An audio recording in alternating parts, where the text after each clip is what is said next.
Hi there, and welcome to Ian's Engage channel. I'm Ian. In a previous video, I showed how I decided to use Code 55 Track to build Shelfington. In this video, I'm going to show some preparation work I've had to perform before beginning the build proper. Namely, how I'm going to deal with storing my locos and rolling stock while I'm building the layout. Right, I guess that like most people constructing a model railway, I've accumulated quite a bit of stock to enjoy running while I tackle a build. As I know you already know, it gets old very quickly putting your stock back into boxes when you've finished running it, so it's very tempting to leave it out on the layout. Now, I'm sure you'll agree that it's amazing how neat and tidy my test track area usually looks. But I'm afraid I've got a dirty little secret. Please don't judge me, but this is where my rolling stock resided until very recently. You may have noticed that there were no locos in amongst that mess of wagons and coaches, so surely they must be in their boxes, right? Well, no. Let me reveal all.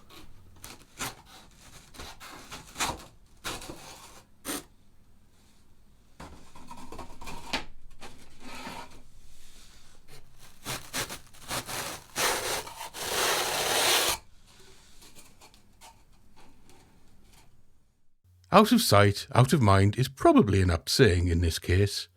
However, it can't stay this way as I need to access these areas to lay track. While I obviously had all of the individual boxes to store everything in, I found it a rather frustrating and a very time-consuming process to store stock that way. Simply hunting down the right box for the right bit of stock took forever, not to mention coping with the various methods of actually getting stock into and out of the boxes. So I decided to invest in some specialised storage boxes to keep my ever-increasing collection of models safe and accessible. Firstly, I purchased a couple of these storage boxes on eBay, which are perfect for storing wagons, coaches and locomotives. Each box consists of 5 layers of foam, with each layer having 7 channels. Each channel is filled with small cubes of foam. And each cube of foam can be removed, allowing you to customize the length of the holes required in each channel to store a piece of stock. The yellow paper on the bottom of each cube can be removed to reveal a sticky surface that can be used to fix the cube in a channel more permanently, although I've chosen not to do this for the time being. It's worth noting that when storing open wagons and bolster wagons, I cut some of the foam cubes to size and placed them on top of the wagons to provide a tighter fit, which prevented them from moving around while being transported. As mentioned earlier, I purchased 2 of these boxes, but was pleasantly surprised that one box comfortably holds my complete collection of rolling stock with a bit of room to spare. However, while these storage boxes were great, it would still take a while to access rolling stock, especially if they were placed nearer the bottom of the box. This wouldn't be a problem for rolling stock, as I tended to run different rakes infrequently. But for my locos, I wanted something that would give me much faster access. When I came across these loco storage boxes by Warworld Scenics, I knew they'd be perfect. So let's take a look inside the box. They arrive in kit form and comprise of laser-cut MDF pieces that need to be assembled.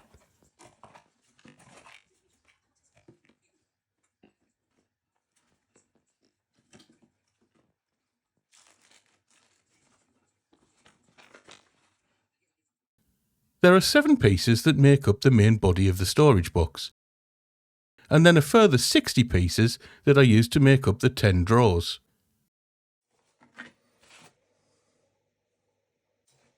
The instructions consisted only of diagrams, and care had to be taken when gluing the pieces together as there were possibilities for connecting pieces in the wrong orientation. To fix the pieces of MDF together, I used a fast-acting PVA-based glue, which allowed me to speed up the build. There were a couple of times when I put glue in the wrong place, but wiping it away quickly swiftly dealt with the problem. I used engineering blocks to ensure that the joints between the MDF pieces remained square, and as weight to maintain good contact between them while the glue went off.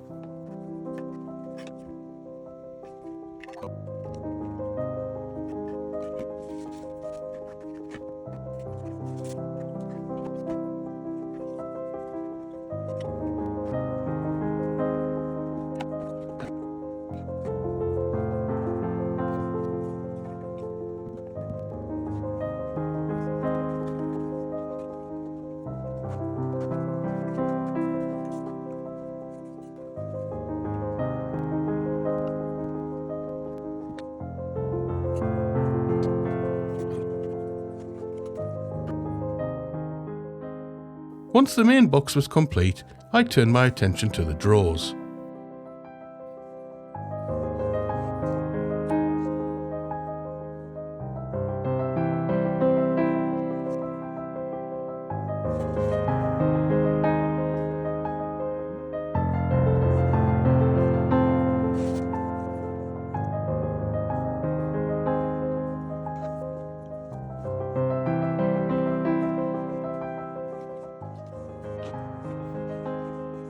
These were much simpler to put together, and once I'd got into a rhythm, it didn't take too long to construct all 10 of them.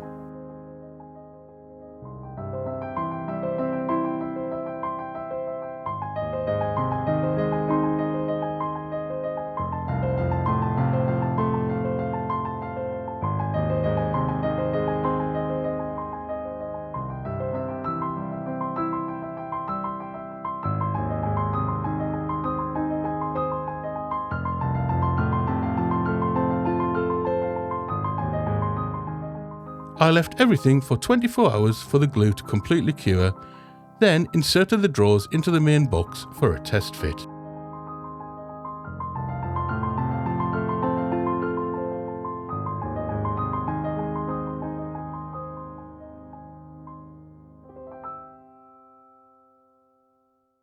Once I was happy, I lined up my collection of locos in preparation for boxing them up. It was then a case of assigning locos to drawers.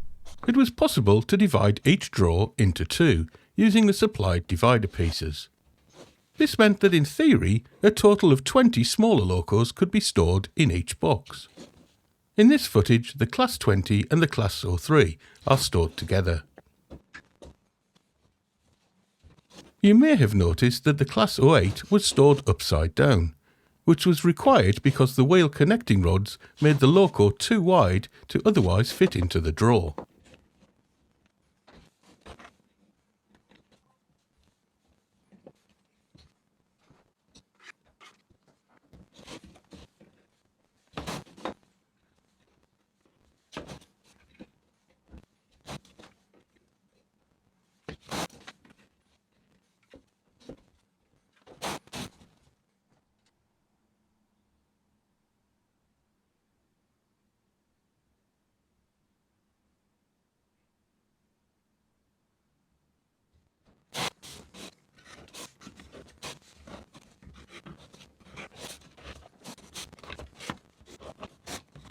I love these boxes so much that I purchased a second one.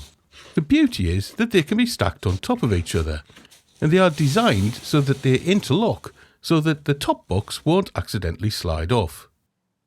So, that was all of my locos and rolling stock safely tucked away for the foreseeable future.